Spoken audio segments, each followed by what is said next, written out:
All right, everybody, gonna do alignment inspection today. You can say alignment check, and I may do some adjustments depending on what I got. So there's a few preliminary things that we need to do. One, we need to set tire pressure, and so you'd look up the tire pressure, typically find that in the driver's door placard, and it would look something like this right here. And so now this is my own personal vehicle. It's been modified. I am running 50 PSI, so this is a pretty cool setup here. We can pull these air chucks right out here and go ahead and hook them up. Your machine may or may not have this feature, but if it doesn't, all you're really going to do, of course these ones don't like to hold on, all you'd really do is just go around manually and set the tire pressures to the spec. The next step that I like to do, and I do like to do it in this order, a lot of people miss, is we need to verify the ride height. So to verify the ride height, which if you don't mind me saying looks quite fine, we would need it to be on a level surface.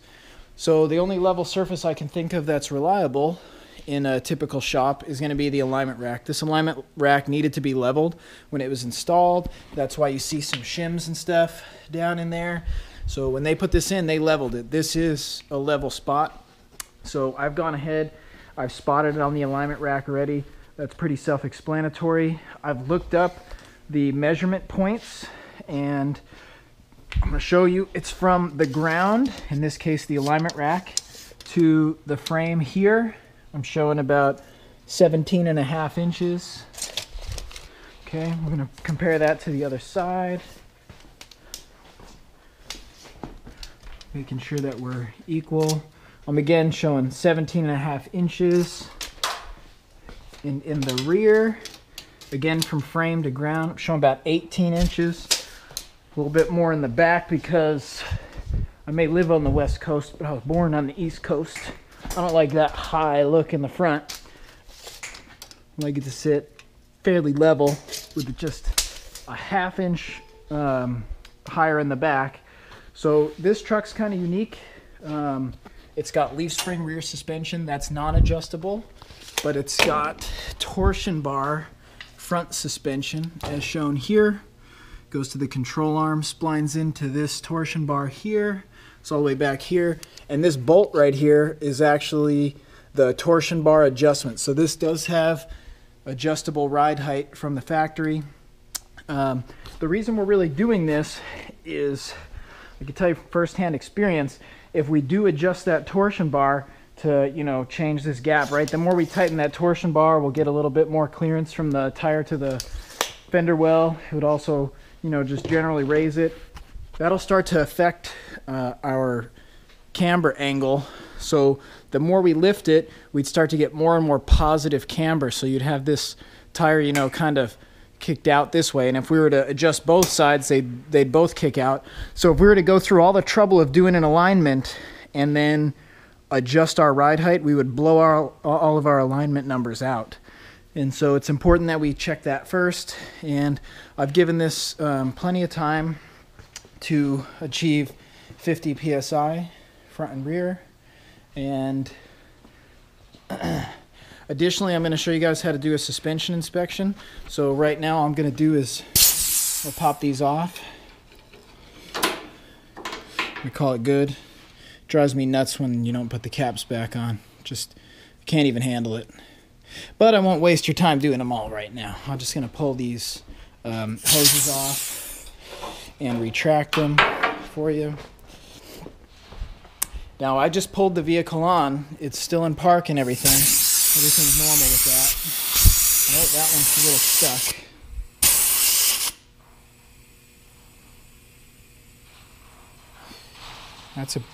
That's going to be annoying. Alright, there we go. That freed up. I'll put these caps on later, I promise you. It'd drive me crazy if I didn't. So now I've got those disconnected. We'll pop under here real quick, and because I'm going to be doing some work, I want to look like a real professional here, put my gloves on. Don't see how torn up my hands are from not working with gloves. And so basically what we need to do, we need to inspect this front end. So we can look right now visually. We may look at, you know, tie rod end, ball joints, you know, we're seeing if we see any damage, anything bent, but really this doesn't tell the whole story. What really needs to happen is we need to actually get this vehicle up on the lift here. And so this is not the best lift for this. It'd actually be much better to be on a typical, you know, a 2-post lift with the wheels off the ground. But because we're doing the alignment pre-inspection, I'm gonna go ahead and use this. Pull this bridge lift over here. Let me grab this one that says pivot, turn it, swing it down. Okay.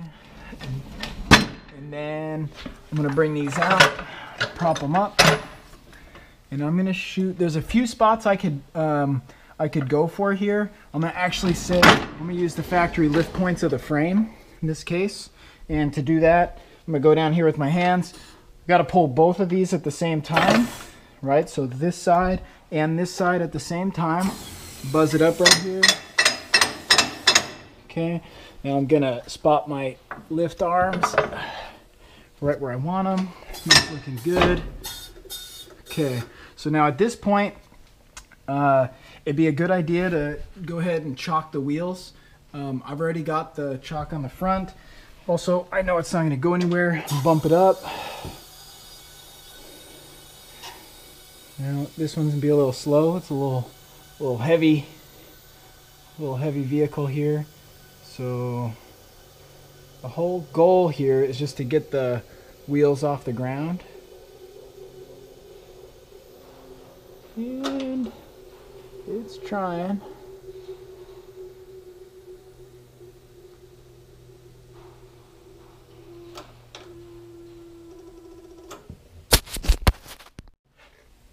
Alright, so I got it lifted with a minor little adjustment. I'll save you the time. So the next step, I'm going to go to each wheel, try to do some side-to-side movement. I'm trying to do this. If I really forced it, I could move it, but I'm just trying to feel looseness. I'm going to do top to bottom, feeling looseness.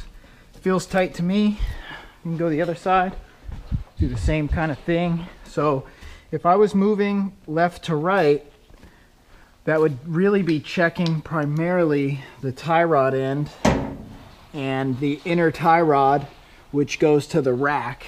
Now, if there was some looseness, you know, we may need to replace a tie rod end or an inner tie rod, or sometimes, if I look way up in there, the power steering rack has those bushings right there, right where the light is. So some of that stuff can get loose. Mine actually did get loose previously. Those bushings you could barely tell are blue. Those are polyurethane because I did have some trouble earlier. I attribute it mainly to the added weight of the big tires. So if we were to be having looseness on the up and down, a lot of times that would be more of an indication of our lower ball joint or our upper ball joint, or maybe even some control arm bushings. And if it's doing it both up and down and side to side, you know, it may be a wheel bearing, but this one's tight. You could do similar checks in the back, but you know, on this vehicle, it's a solid rear axle, so there's not really anything to be loose. If something were loose back here, it'd be, you know, it'd be really weird. It'd be like, you know, maybe the stud that locates the rear axle into the leaf spring would be broken from maybe like impact or something. So this wouldn't really be typical. There's almost no inspection to be done on a solid rear axle. So that is our basic inspection, you know, and of course there's the visual part, you know, and I don't really see anything I'm too concerned about. If you'd like, you know, you could go in and check sway bar end links by grabbing the sway bar and going up and down pretty hard. Same, you know, you can check it both sides, but I want to clarify something. If a sway bar end link, as shown, is loose, that doesn't really affect your alignment, and so that's kind of a more of a, you know, peripheral concern. They could make some noise and stuff. With the alignment, we're really concerned about control arm bushings, ball joints, tie rod ends, inner tie rod, rack bushings. Those are things that directly affect the alignment. So if we had needed to change a sway bar link later, that doesn't directly affect the alignment, we could do that. Anything that needs to be replaced related to the alignment, we want to do now. So like if later we decide to replace this tie rod end, we'll need to redo an alignment. So that wouldn't really be treating the customer very good. You know, you do some work and then, you know, you do the alignment, then you do a tie rod end, then you charge them for another alignment. It's just not really being responsible with their money. And so we go ahead and we do all that stuff before we even do the alignment.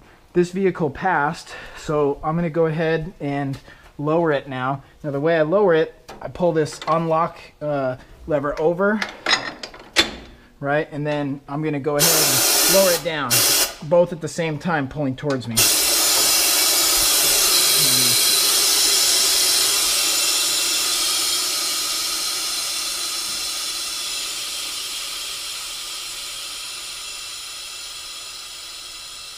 Alright, and so slowly but surely it's on its way down.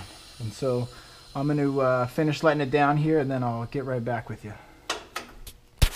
Get it all the way lowered down. This one's pretty cool. We can just throw the pivot to the left, lift it up, slide it out of the way. And so another little detail on this, I was very specific when I pulled this in to pull it straight in. So that's going to kind of have everything equalized side to side. If you come in off of a sharp turn, that can kind of leave the bushings a little bit loaded because they just did that turn. And so when possible, pull in as straight as you can. Get it as straight and equal side to side on the alignment rack as you can. It doesn't have to be totally perfect. If it's a little bit off or it's a little bit unequal, we can work with that. It will compensate, but you just want to be as close as you possibly can. And then next step, after all those inspections, we would come over here and begin alignment. We could pick manually what it is. This particular machine has a nice feature, a little barcode scanner. And so I'm going to jump up in there and scan this VIN number. Boom, just like that. Hop down safely, redock that baby. Could work at Costco. So it's asking 09H3 left-hand drive or right-hand drive. Well, this is America. We speak American. It's left-hand drive. Then here we've got some options. Okay, so we're basically ready to begin the alignment. What it really wants is the pins in the turn plates, and so what that would mean is a lot of turn plates would have little pins here. These ones are interesting. These ones will stay locked until the machine tells the tower to unlock them. But if you don't have that feature, just go ahead and make sure your pins are in there, both front and rear. You notice, see, there's no pins. This is all electromagnetic on this one. And so you just basically going to follow the instructions. Now, what it didn't really say is to mount the alignment heads, but logically that's part of it. Here you can see we're putting the pins in, we're raising the little bridges. So these ones again are automatic, but if you had the little bridge, that's just to help the tire roll over it smoothly. Now we got a couple of options. It's going to have us mount all these heads, so I'm going to go ahead and show you that. Let's say I'm going to start with this one. I'm going to go over here. It's going to try to grab. There's different types, right? Some of them are going to grab the wheel. These are the more modern ones. They kind of grab the tire. So what we're doing is it's hooking right here to the tread. And then, uh-oh, this one doesn't appear to be big enough. No, that's okay. We have different sizes. So what I've done, you can see the one below it, I've already put the black arms on versus the red arms. Black arms are the bigger ones. I've done the 3, but I left this one for the demo. I'm going to come in here in the cabinet. I'm going to pull this arm, make sure it's not loose. We need to pull this pin, put this in, sit down for a second. We're going to pin the larger black arms in. We're going to rehang the red arms. And so this is just a minimal setup change because those are 35-inch tires, which is not really typical. And so we just need to do that. We'll swap real quick. You would do all 4, like I said. I've already done 3, so it was just really this one. So now I'm going to go back to this one. I know where this one goes because of that logo. Right, so that's the right front. I'm going to hook a tread. I'm going to hook another tread. This one's going to be a little tight, a little tough. I'm going to make it work though. Just barely. Oh, this one was already locked. Fooled me. See, that one was already lowered down. So this is how you release it. Now you can see we get some more movement. So I'm hooking a tread. I'm hooking a tread. You know, you want to try to have it be as centered as possible, but you know, you don't have to go crazy here. And so if you look right here, you know, I didn't really get a great tread right there. So I've got to say, I'm a little concerned if this machine, if this head falls off and hits the ground, it can lose compensation. So I'm actually going to redo that and make sure I get where I really want it now. And that's roughly centered. Also note, I've got the Hunter logo, 12 o'clock. Go ahead and do that for the other ones. And there's different setups. This is going to be on normal compensation, so I start on the plates. A quick comp will have you start back here. And so there's, you know, a couple different options. I'm going to go ahead, catch a tread block, again. Okay, looks good. Same with these. And then our next step is going to be a compensation. Purpose of the compensation is, well, it compensates how these are sitting. It's also going to do some measurements. This is a lot easier than the old machines. The old machines, we used to have to do, it's called a jacking compensation. And you used to have to lift it, turn the individual tire a few times, just making sure that I'm 12 o'clock here. So jacking compensation sucks. That would be, you know, let's say this truck was too long and we weren't able to roll it back and forward enough because it would fall off the lift. We'd have to actually do jacking compensation. We would lift it. We'd rotate this tire from here to here to here, or, you know, depending on what generation the machine is, you do them individually. That's, in my opinion, a waste of time. So we're going to do rolling compensation because we can. So it says block the wheels with the rolling safety block, steer ahead, mount the targets. Yes. Now note, it's saying it wants our targets cleaned. Now we can see a little smudge right there. And so I'm going to go ahead and clean the targets. There's a couple different ways we could do that. In this case, I'm just going to use some paper towels. We could use a little bit of glass cleaner. I know it's definitely unhappy with that left rear. If you want to prank your friends or someone in the shop, go ahead and put a piece of tape over those, or a towel, or, you know, something crazy. So I'm going to go ahead and clean the targets. I'll get right back. In here I cleaned all the heads with glass cleaner and that paper towel. Now note, it says with approved glass cleaning wipes, do not use brake clean. So you heard it here. But what I did find was actually this machine was set up for a different type of compensation. So you'll notice it sees this one, and this one now. That's because I just adjusted the heads. It's not seeing the left front.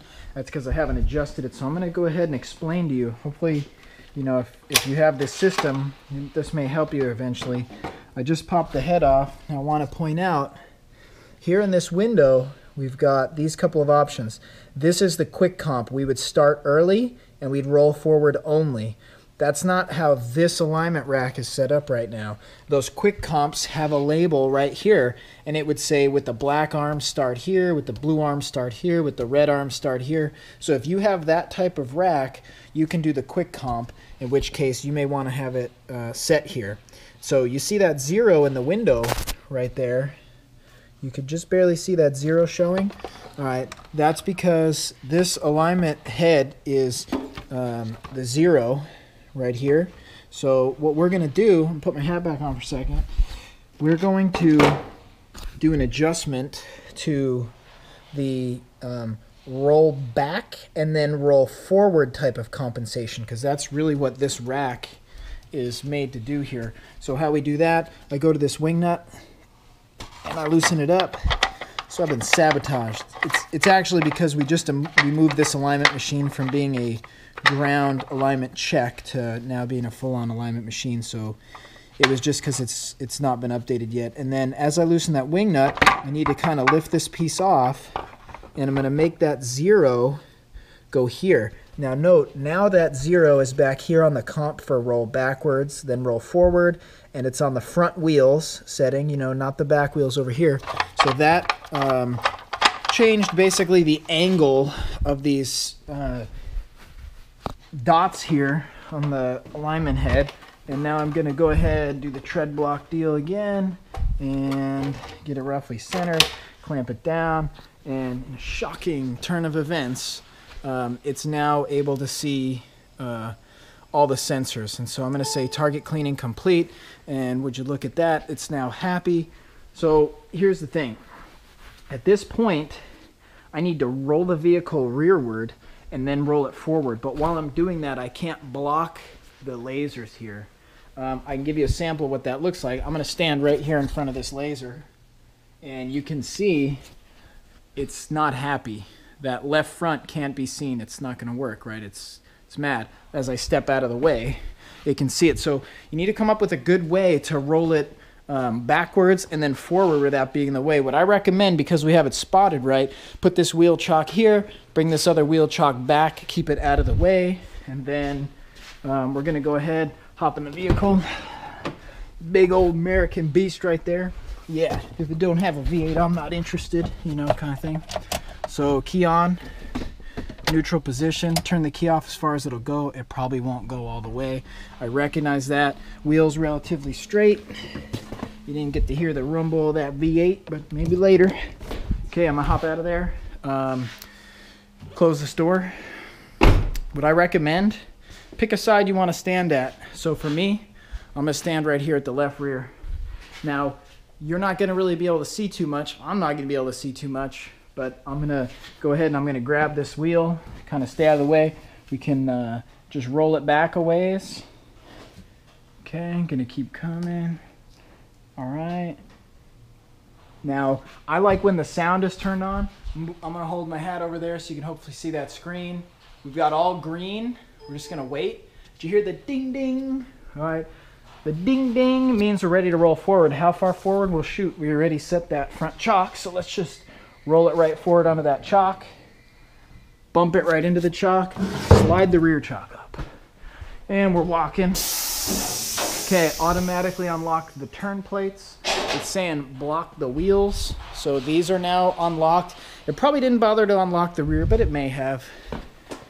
So it's saying block the wheels, and yes, I have blocked the wheels. Now it's automatically in this machine gonna roll us into caster measurement. So install the brake pedal depressor, not a problem. We've got that here.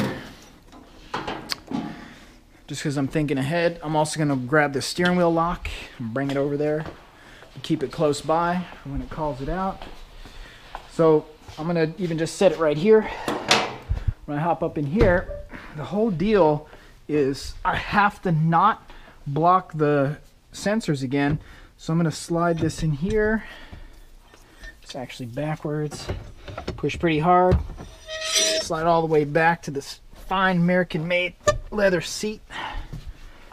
Hop in here, kind of like side sitting. Close the door, right? And we can see the screen. And we want to steer the wheels to the left.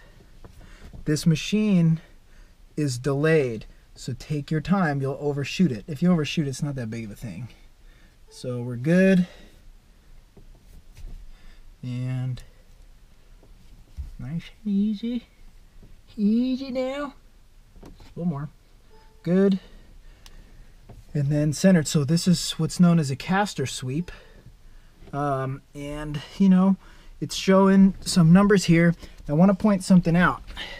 I'm gonna level my wheel. It's part of the reason I'm using my own vehicle as a demo. I'm happy with how that steering wheel's leveled right there, but you notice on the screen, it's steering pretty hard left. So what it would take to get this vehicle to go straight is I would have to steer like this. That's gonna go pretty straight, but you notice my steering wheel's a little crooked.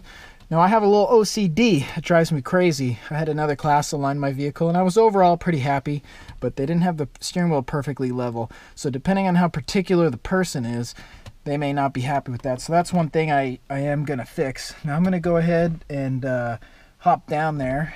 I'm gonna leave my steering wheel, you know what? I'm gonna level it. Just so I can really see kind of what I got. So I was happy that'd be level to me. So I'm gonna jump down in there. Shut the door. So let's break this down. This is a really heavily exaggerated image here. So upper number camber, right? You can see I have about 0.2, negative 0.2. Are those perfect? No, but they're pretty darn close. So these wheels, if at 0, will be straight up and down. The fact that it's 0.2, that's fine. Now on this one, it's positive 0.2, so this one's just a hair out like this. This one's negative 0.2, so that's a hair hella flush. You know what I'm saying? Negative camber, hella flush. All right, next thing, caster. The caster is on the money. And caster is an interesting angle. It's a little bit hard to explain. But if we're looking at this, there's a steering axis. And the steering axis on this vehicle is the upper ball joint and the lower ball joint. If this were a Camry, it would be the lower ball joint and then the McPherson strut upper mount. But this is upper and lower ball joint. It's really about what angle they're at. So if this was the upper ball joint and the lower ball joint, it was at this angle, that would be like really positive caster. If it were the other way, this wheel were to get shoved back here, maybe we bump into a curb, well, yeah, that would happen with most Hummers. But this one here maybe bumps into a boulder in the middle of the wilderness. That would make the upper ball joint here and the lower ball joint here, that would be kind of like negative caster. So I like to think of it like this. Positive caster is like a raked out chopper. Negative caster is kind of like a shopping cart. So the raked out chopper, they're hard to move the steering, you know, the handlebars. And the negative caster of a shopping cart, those kind of like flutter, you know, those are really easy to steer. And so if you want to change the way it steers and you want it to be stiff like a sports car, go ahead and set a bunch of positive caster. If you want it to be easy to steer, go ahead and set some negative. But I mean, that would be, if you're trying to customize it, we're just going to try to keep it within the specs. Now, caster is an interesting angle. It causes no tire wear. However, if this side was really positive on this side, right, and that side was really negative, it would make the vehicle want to steer to the left. I think of it like handlebars. This one's positive, this one's negative. It's kind of trying to turn a bike to the left. It would make a pull. It will pull towards the negative side. Does that make sense? Or you could say the least positive. Now, camber, we talked about, that is a tire wearing angle. Camber being a tire wearing angle, if it was positive a little bit, that would cause minimal wear right here on the outside edge. But this one being slightly negative would cause a little bit of wear on the inside edge because that's where it contacts the pavement. Now, camber can also cause a pull. So if you were looking at this, right, we turn around so we're going the right direction here. This camber right here is slightly negative and this one's slightly positive. That's going to have that vehicle pull a hair to the right. But if you'll notice, I mean, it's so close, it's not really gonna pull much. That's the difference between the left and the right would be cross camber or cross caster. And so that should hopefully make sense. Now the last one is toe, and toe's the direction these wheels are steering. So you could maybe tell they're steering a little bit to the left if you look real close.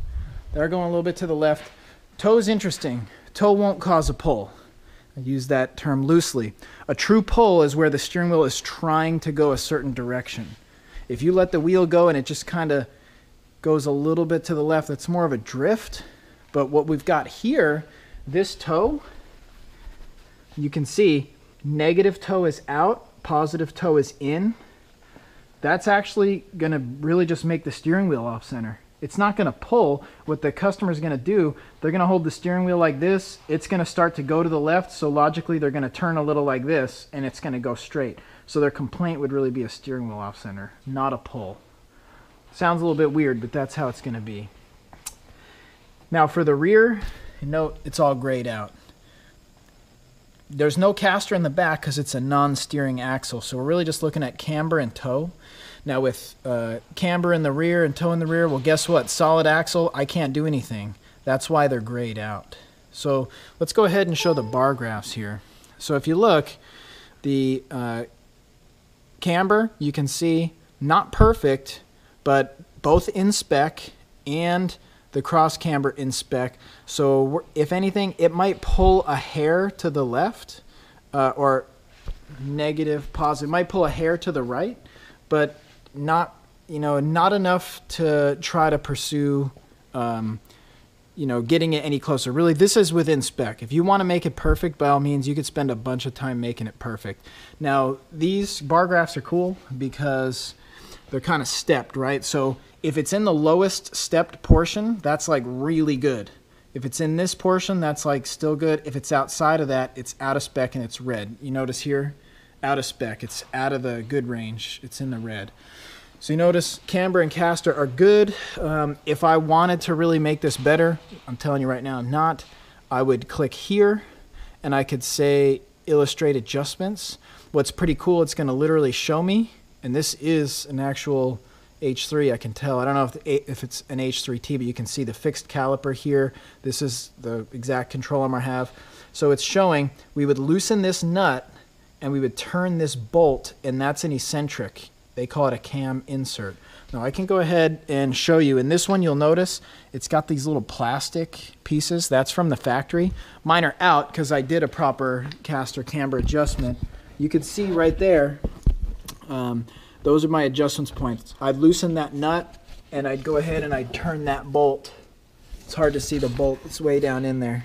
And I could do the same. So there's a nut and a bolt, and this is like an A. So if you were, kind of picturing an A, and you're looking at this control arm, if it's an A frame and I wanted to change caster to be more positive, I would move this one in and I'd move this one out, and that would move my A, and that would change, that could start to change my caster. So I'm thinking if it's the upper, and let's say I wanted to make the caster more positive, I would pull it back, right? So I'd use that A frame. I would adjust this eccentric inward, I'd adjust this eccentric outward, and that would make more positive caster. If I wanted to make more negative caster, I would adjust this one inward, and I would adjust this one outward. And the whole time, if you picture the A frame, that's going to move this upper ball joint. Makes sense? Forward and back, and that's affecting our caster angle. Now, if I wanted to adjust camber, that would more be an issue of moving the ball joint in or out. So what I would do is I would move the ball joint, I would move these adjustment eccentrics together. If I move them both out, that's going to move the A out this way. That's going to make it more positive camber. If I move them both in, that's going to make it more negative camber. But I'd move them together. So the process here, it walks you through, but I want to explain. If you want to adjust caster, you're going to move one in one direction and either leave the other still or move it in the opposite direction. If you want to change camber, you're going to move them both in the same direction. The cool thing is, I'm just going to fib through the adjustment. Let's just say I want to adjust it. Adjust with eccentric cams. It's asking, do I want to leave it on the turn plates or pull it off the turn plates? I'm going to say adjust on. Otherwise, I'm going to have to lift the wheels. Now, to do this, it's saying turn the steering wheel to center, but I'm not really going to adjust this, so I'm not going to listen. But look what it's calling out. You'd go to the right side here, and you'd go to the rear bolt. You would loosen the nut, and you would turn the bolt. Make sense? So we would begin with that right rear, and we would try to get this arrow dead center. And then we would say, okay, cool, adjust the front. And it'd say, hey, you know what? Cool, you're good. It's within spec. But otherwise, it would have had us adjust that front bolt. So don't get confused. This is the rear bolt, and this is the front bolt. So it would just walk those through step by step. But again, I'm pretty happy with it. And so if we weren't happy, if we wanted to get it perfect, we could continue adjustment. But I'm happy. I'm going to say continue the procedure. Now, because I'm happy with these, that's cool. And by the way, let me back up a step. If this was not a solid axle, you'd need to start in the rear. So if this is an adjustable rear axle like the, let's say this Camry, I don't really know about that Soul. The Titan is solid rear axle, so that's a non-adjustable. This Tacoma's solid rear axle. But if it was, let's say that Camry, we would leave the front alone, we would adjust the rear. So I did want to make sure that was clear. You go in and you would adjust the rear. Now I guess I could even talk a little bit more about the rear. This is non-adjustable, but if we had some camber, the camber in the rear would be the same thing. So we've got a negative 0.7 and a negative 0.3. This vehicle would kind of tend to pull slightly to the left. Now there's no caster to think about. So the rear of this is kind of trying to make it pull to the left. The toe, well, the toe doesn't have to be perfect, but the toe's an interesting thing. If the toe were adjustable, what we would do right now is we would try to set the toe as close to straight ahead as we could, right? So if we click there and we say, yeah, let's adjust toe. Wait, I can't. It won't let me. There's no adjustment. That's why it's grayed. So let's just say for the rear axle, the toe was positive on the right and negative on the left. They would both be steering to the left. That would be what's called a thrust angle.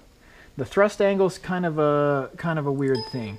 So if I were to go on the visual view, if both of these were steering left, that would basically like make this rear end try to go to the left.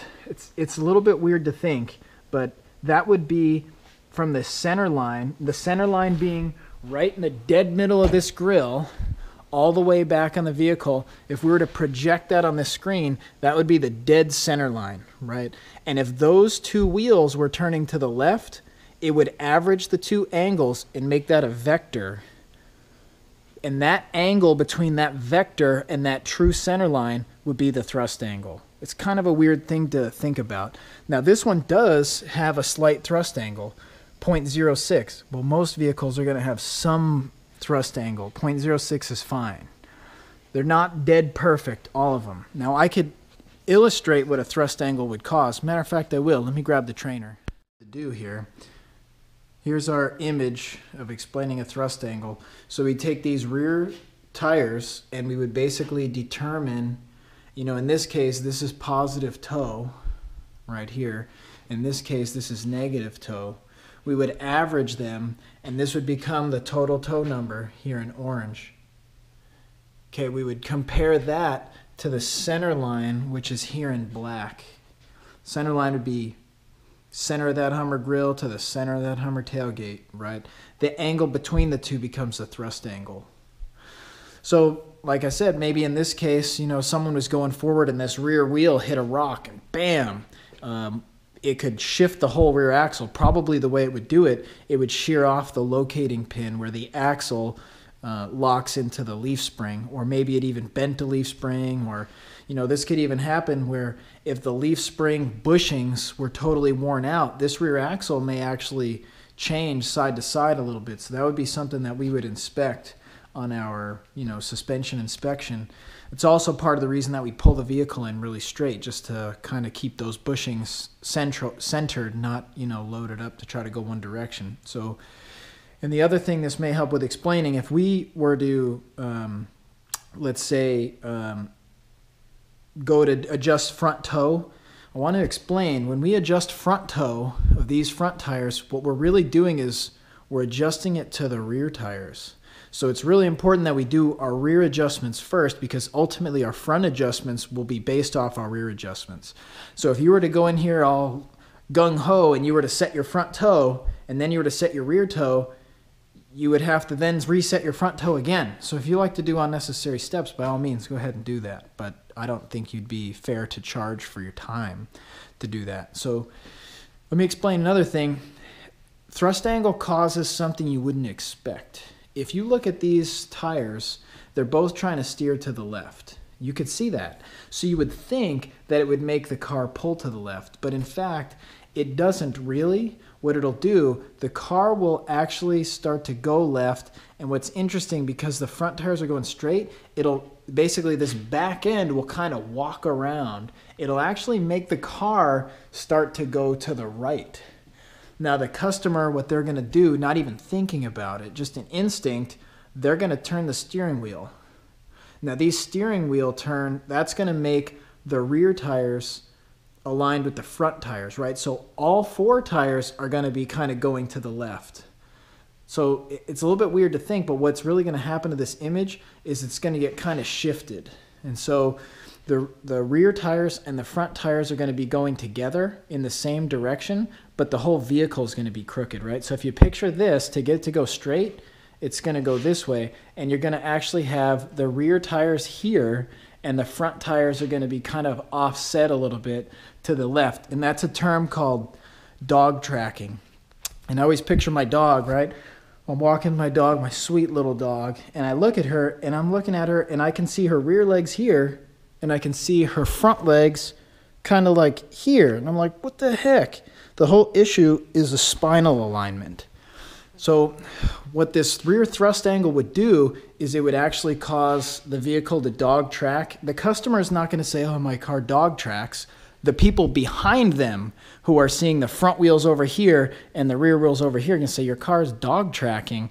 But the customer is actually just going to say, well, when I drive my car, my steering wheel's off center. Why is my steering wheel off center? Because to get it to go straight, they're matching the front tires to the rear tires to get it to go straight, right? So they're going to have the steering wheel off to the left. Hopefully that makes sense. I did have a trainer, but someone else actually took it home. So steering wheel off center to the left because of this thrust angle. That's an ASE concept. It's kind of a tricky one to understand, but hopefully that made sense. Now let's get out there to that alignment. All right, so we're back at our alignment here. So I mean, overall, I'm pretty happy with this alignment, minus the one thing, my steering wheel off center as a result of an incorrect toe adjustment. So we would go ahead on a normal car, adjust everything in the rear, right? The rear would start with camber, and then toe in the rear. Then we would move to the front, and it goes kind of from top to bottom. We do camber, casters. These are kind of together, right? Because they're those control arm eccentric adjustments. We get those two squared away. We'd make sure we're happy. Now, a note about caster. You can do a caster adjustment, but its reading isn't live. So anytime you want to recheck caster, you need to do what's called a caster sweep. So we would do verify caster front right here, right? See this? Verify the front caster. The camber is live. The caster is a calculation when the wheels sweep. So if you want to recheck caster, you know, this would be, if we did an adjustment, this might be close, but we'd really want to verify the caster. So we get those all squared away. The last but not least is we would do toe. So I see a lot of people jump in, they just start doing adjustments. Toe's a little different. When you're ready to do toe, you need to tell the machine you're going to do toe. So you come down here to the steering wheel, press this. I strongly recommend adjust toe with wind toe. So we're going to click adjust toe with wind toe. Now follow these instructions. Start the engine and level the steering wheel. That's going to equalize some power steering stuff. Now this vehicle, a little old, it's 09. It does have traditional hydraulic power steering. So this is an important step. Now this point, you would pull your pins, but this machine already pulled the pins for me, so we're good to go ahead and do this. I'm in neutral, start it up, right? And what I like to do here, I like to just do a little left, a little right, a little left, a little right, and we're just gonna kind of get it centered. Now what I need to do, I'm gonna jump in here because however I set this is gonna be how it is. In my OCD, you know, and you make sure it's right. Now while it's there, I'm gonna shut it off. I'm happy with that angle, very happy. Shut the door. At this point, start and level the steering wheel, install the brake pedal depressor, turn off the engine, done. Ready. So here's what it says: adjust the right tie rod towards 0. Now I got my tools here. What that looks like, typical vehicle, you got to go over here to this lock nut. Now that lock nut, big size, in this case 24 millimeter. Crack it loose, give us just a little bit of room, and then there's an adjustment point here, right? So this is how I'm changing toe right now. Now as I turn up, in this case up, that's going the wrong direction, so I need to turn more, in this case counterclockwise. So I can't hold the light and do everything at once, so you guys are gonna kind of watch what I'm doing here. I'm just gonna keep turning this bit by bit. I'm just kind of holding this lock nut so that way it doesn't, you know, keep getting further and further away. And we go just a little bit more. And there's a little bit of a technique here. I'm gonna set it to what I think, right? Like, ooh, that was almost perfect, but I'm not really sweating it because I'm gonna try to hold this wrench still. I'm gonna try to snug this lock nut up. And when I do, you'll note we're at negative 0.02. It's probably going to move just a little bit. And you can see it moved a lot a bit. So I'm going to kind of predict now, from learning from my mistakes, I'm going to loosen that lock nut again. And that was, we were at negative 0.13, so I'm going to bring it more positive this time, kind of anticipating that when I lock it, it's going to probably end up changing a bit.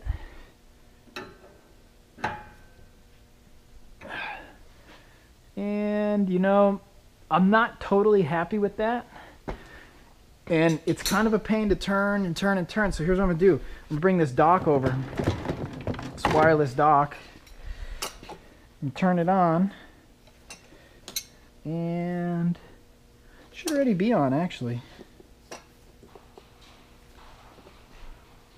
Okay, bummer. Haven't used that in a while. It might just be because the battery's dead. It's too bad. It's too bad. It says the battery's full. Let's try this one more time. Ah, this is not the wireless one. You've got to keep it plugged in. Confused what machine I'm on. I've seen the wireless one recently. Boom, plug it in. Just going to help myself out here. So grab the tools. Now what I'm doing here, remember, it's really like this, so we're still adjusting that right side, but I'm just kind of getting it to where I can see it. And so I'm gonna loosen that up again, try to perfect it so I'm not turning my back all the time. Okay, that was probably a little too far.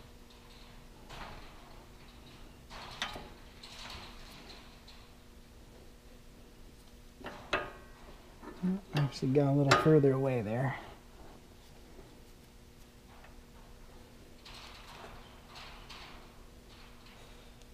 Alright, so depends on really how perfect we want to be. But, you know, while I'm here, I might as well get it as good as I can.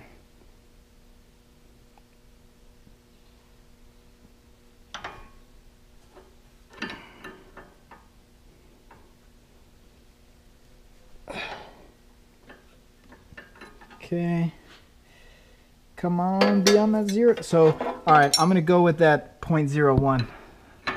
Make sure that I'm good snugged up here. All right, so come on, I want it to be on the money. That's where you have to check your OCD, people. If you want it to be on the money, you can spend all day. You'll get it on the money. So, I'm pretty happy with that. That was right side. I'm click ready. Now I need to adjust the left side, so automatically this thing knows. Come over here and do kind of that same thing. Loosen up that lock nut. Already pre-loosened it just to help myself out here. And I'm gonna check how this view looks. Yeah, I mean, you can see the tool, but you can't really see both at the same time. So I'm gonna try to hold it for just a second so you can. So you'll see my hand, right? as I turn the wrench, it will move the number. Interesting. So we're getting closer. It's a little bit of a delay. Come on, a little more. Come on. All right, so we're close there. I'm gonna get ready to snug that lock nut up. All right. And once again, you'll see overshot, kind of predicting how it's gonna change with the lock nut here. And you just want to really take your time and get this where you're really happy. This is a pretty critical adjustment.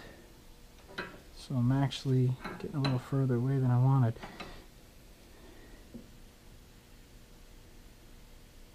I noticed something interesting when I was turning that inner tie rod. It actually was kind of going up and down. I actually have a little bit of a bent inner tie rod here. It's all right. If we can adjust it to 0, I'm good with it.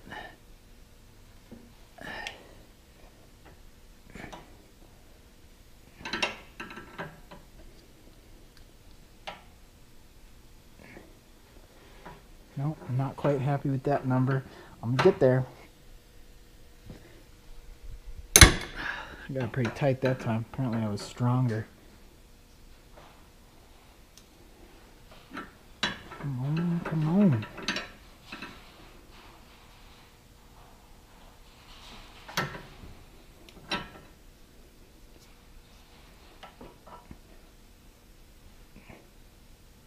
It's interesting, I definitely couldn't tell anything about the bent tie rod until I really started turning it. And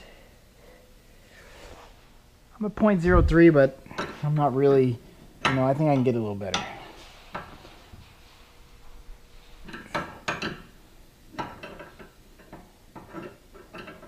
So again, just take your time. Get it really just where you want it.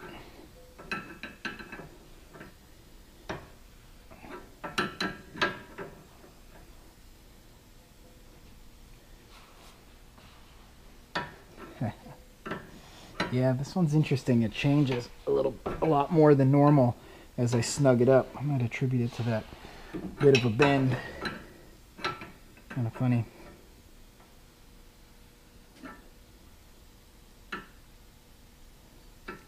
Okay, come on. Let's get it this time.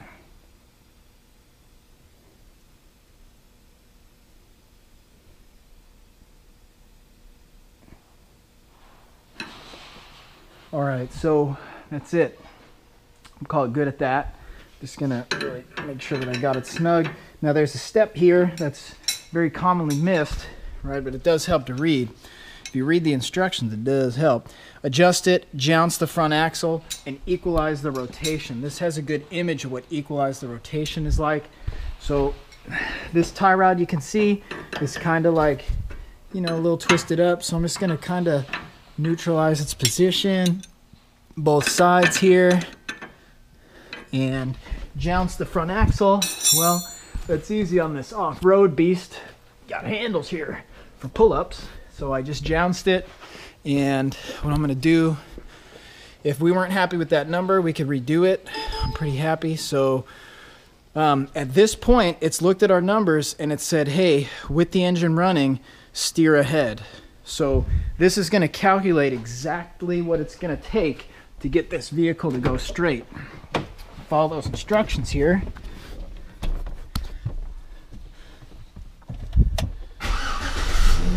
And looking at that screen, as you can see just barely, I'm going to turn the wheel a hair to the right. Just a hair. I mean, that was just a hair. I'm going to look. And I'm going to say, if I was sitting in the, it looks a little weird with the dash in the background, but that's because the clutch is at an angle. As I'm sitting in the driver's seat, this thing's like really right where I want it. I mean, this is perfect. the dash kind of slopes down. But if I was the customer, you know, I have my arms equal right here. And that's right where I had set it. So I'm gonna say this one is a keeper. Jump out. I go ahead. I would go ahead and do the ready. And at this point, you know, this is what we got here. We've got some good numbers. I do have just a hair positive toe. I'm okay with that. A little bit of positive toe setting it in is going to get it to track really nice and straight. If you wanted the least possible wear, you'd actually want 0, but I like just a touch of positive. And so these numbers, I'm real happy with these numbers. Now at this point, you know, I could go through and I could print this, you know, to give to the customer, right? I would say steering wheel is currently level. Heck yeah, it is. And I would do print the summary. Summary would show before and after. They could see, hey, this is what you had. And then, you know, the next page would be, this is what you've got now. And so, you know, overall, I'd be really happy with that. That's the long, drawn-out version of taking your time and do an alignment. Of course, we'd go ahead and road test it, make sure we're happy. But otherwise, that's it. Hope it helps everybody.